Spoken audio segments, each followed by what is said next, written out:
Hi, I'm Cher Kaufmann. Today I'm going to do something a little different than what I normally do, which is from the drawing desk and I teach a little class. But today I'm going to do a little Q&A. There are some questions that I get that are actually pretty common, so I figured I might as well just address them directly to you. Let's start with paper. So one of the first questions that I get, usually when people are starting to learn to draw or learning to color outside of a coloring book and want to do their own coloring, is they want to know what kind of paper I recommend. And really, I always, with every topic that we're about to discuss, I always say, start with what you have. Because you will become a better expert if you learn with whatever you have first. When you decide to go to a different kind of paper, when you decide to go to a different kind of pen or marker or pencil, you will have a better base of knowledge. You will have a better expertise if you have a wide abundance of experience. So I'm going to show you some of the papers that I just pulled from my shelf, things that I actually have at my home that I use for different reasons, for different purposes, and they have different results. But I just wanted to show you that a lot of the stuff that I have isn't necessarily fancy paper for the stuff that I can do, for the things that I do, not only for professional commissions, but also for my own, just for drawing, just for playing, that type of thing. So I just wanted to show you that you can get what you need from a local art supply store and get started. You'll have everything you need. So I just wanted to start here and just show you that I do have some Strathmore sketchbooks. This one here is a fine-tooth surface, and what that means is that the surface of the actual paper is going to be pretty smooth. It's not going to have a lot of tooth, hence the fine-tooth surface this way. It's going to be pretty smooth, which means that when I go to layer, I'm not going to layer very heavily with pencils because I'm not going to have that gripping action. And it's also not going to be a paper that I would use necessarily for soft powders. In other words, charcoals, eyeshadows, chalk, pastels. The fine-tooth surface doesn't have enough grip for the those types of products, that type of media to actually to work with. It's just too smooth. So you want something that has a little bit of grip for that. But I also have a Strathmore drawing. This is a medium surface, and this is what I've introduced to a lot of my classes. You can just see, this is from some of my old teaching classes of stuff. I just have kept this around.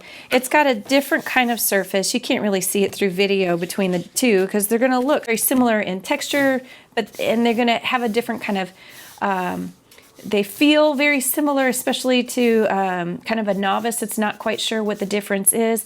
You'll notice that the color is slightly different. That is sometimes an issue with people that are coloring or drawing. This one has more of a vanilla color to it. One of the things I will let you know about Strathmore is that this is what they call a 400 series. Now with a 400 series, they'll have, let's see if I have, here's an example of here's a Strathmore. This is Bristol board. This is a smooth Bristol. This is a 300 series.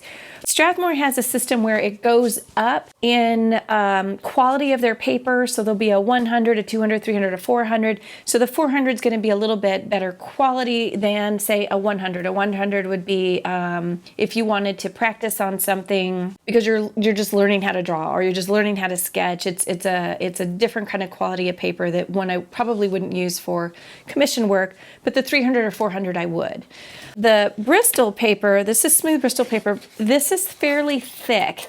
This I use with some of my commission work. I like that this particular size this is a 12 by 12.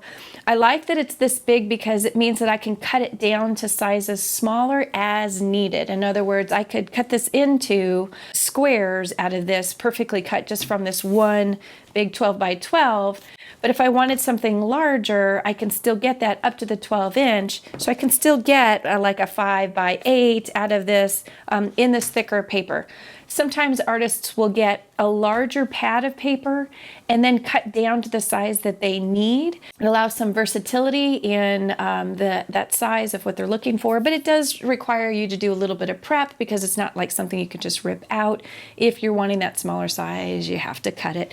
But you know, if you're looking for something that is already a size and you're just playing with different kinds of papers, then go for the pad of the paper and the size that you're looking for. And what I really recommend is that people start out smaller rather than larger when they're first starting out. Number one, a smaller canvas is less intimidating.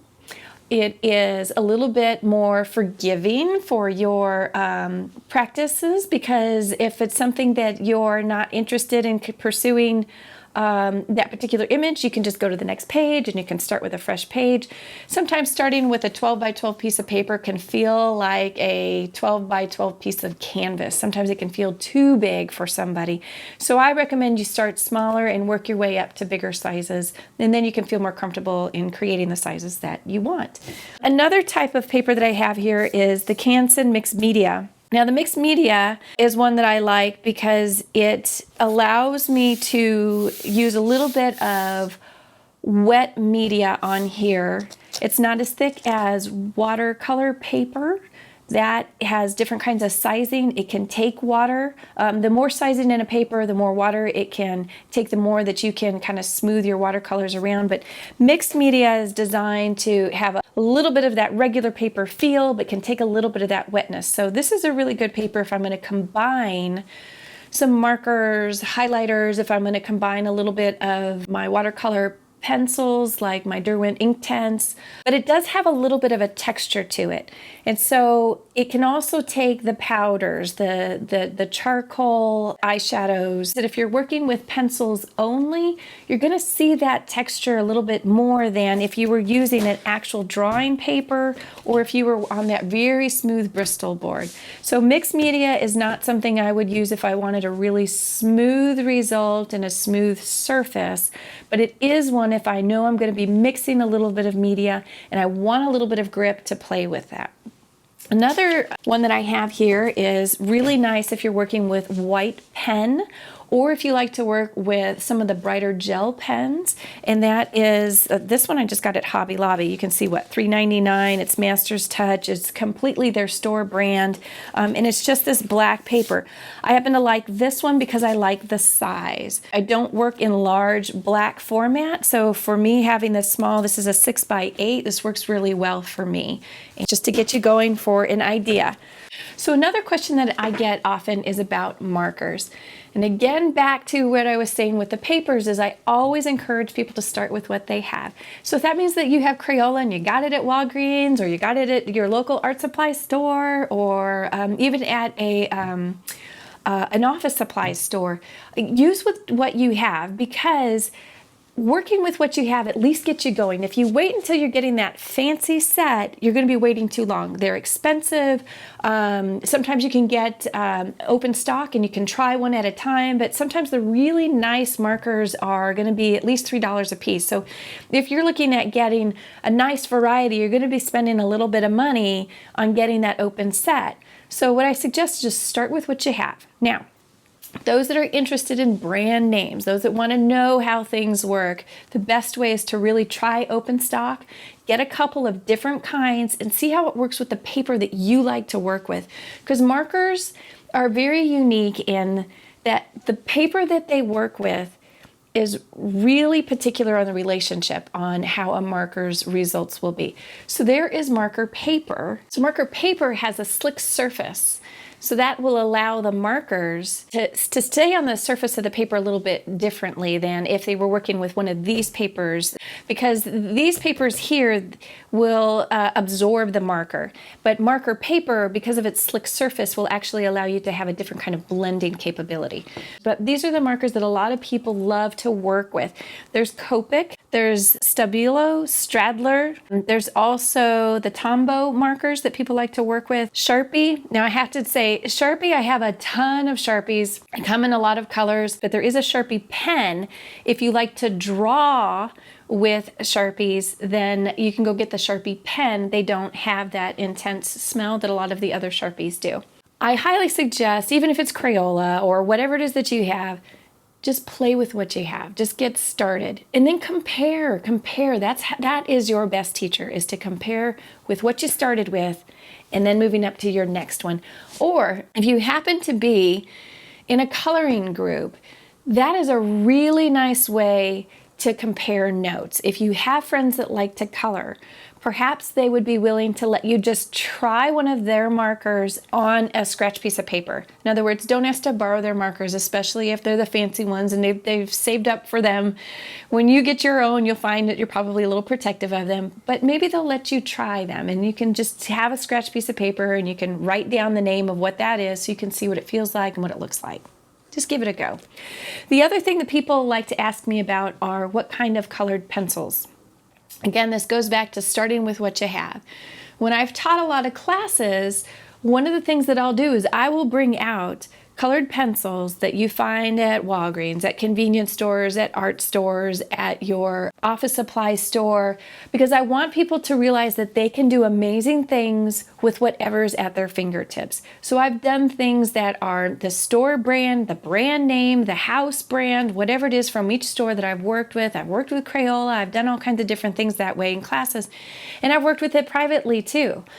But what I have to say is that when I am going to be doing some commission work, I do tend to move away from those brands, and I do tend to go to some of the higher end ones. And that's just because I like the way that they work for me with the papers that I like to work with for those particular projects. Of course, there's Prismacolor. You've seen those probably in my videos. There's Faber-Castell, Derwent. You've heard me say that because I happen to have the Inktense pencils that I like for the watercolor. Spectrum Noir, Caran d'Ache, Marco Raffini, Sargent, koh-i-noor is another one that's out there. There are some really old pencil companies that have been in business for a very long time. Consider those companies and see if you can figure out if you can get some of the open stock and see if you can play with those. One thing you will need to just kind of keep in mind with your pencils is that some of them are a wax base and some of them are an oil base. Prismacolor is a wax base, Faber-Castell is an oil base. The reason why this is important for you to know is that if you decide to have multiple different kinds of colored pencils and you want to use different colors together, you may find that their blending capabilities shift and change just slightly. For instance, a lot of the Prismacolors, they have a Verathin that's a little bit harder, but the one that I use and a lot of people that are introduced to that soft buttery feel is the soft core. It leaves a lot of wax down, which means that the blending capabilities, because there's so much down, are really kind of nice because you can kind of move those around. Faber-Castell is an oil base that leaves a little bit less down initially. It's a little bit harder pencil. But because of that, there's an advantage if you like to layer in your blending, because it leaves less down that allows you to put more layers down on your papers. So that's something to consider. Prismacolors kind of have a reputation for being amazing, but very temperamental in that you look at them wrong and sometimes the inner core can break, and then you have to take care of doing a gentle heating to maybe warm up the core so that you can be working with those again and they can be broken in transit. But if you can get past that, the ability of what they do is really nice. Faber-Castell doesn't have that reputation for having broken pencils. They just have a slightly different workability. So those are just an example of just how those two compare, but there's a lot out there with colored pencils. I ran into someone that said that they liked the most inexpensive pencils that they could and that they were their favorites. I've also come across people where they said they don't actually like pencils, they prefer crayons. They love to have that really thick wax down there. Well, that's great. There are artists out there that do amazing things with ballpoint pens. There's photographic precision in ballpoint pens. So it's not always about the tool that you're working with, but really what you can do with that tool. And the only way that you'll know what you can do with that is if you play, if you give yourself a chance to play with that. So if that's all you have is a scratch piece of paper and a ballpoint pen, then that's where you start. You start with your doodles, you start with your sketches, you start with your drawing, you start with playing with gradations, you start with shading with just using your one pen. That's when you become really more of a personal expert on your own abilities. It's not about the paper and it's not about the tools, it's about you every day doing just a little bit, just doing a little bit. So I know I'll probably get more questions about personal preferences as the videos are played. Please go and watch some of the other videos for different tutorials. That's what they're there for, is to help you learn how to play with the tools that you have and the papers that you have. That's what they're there for. But I hope that this little Q&A at least kind of in one fell swoop just tells you, really, I just believe in that you just giving yourself a chance with what you have. That's really where you start, and then you build from there. If you have further questions, you're more than welcome to put them down in the comments. Please go visit my other tutorials. Spread the word if you think this would be helpful to somebody else. And until next time, may you find more color in your day.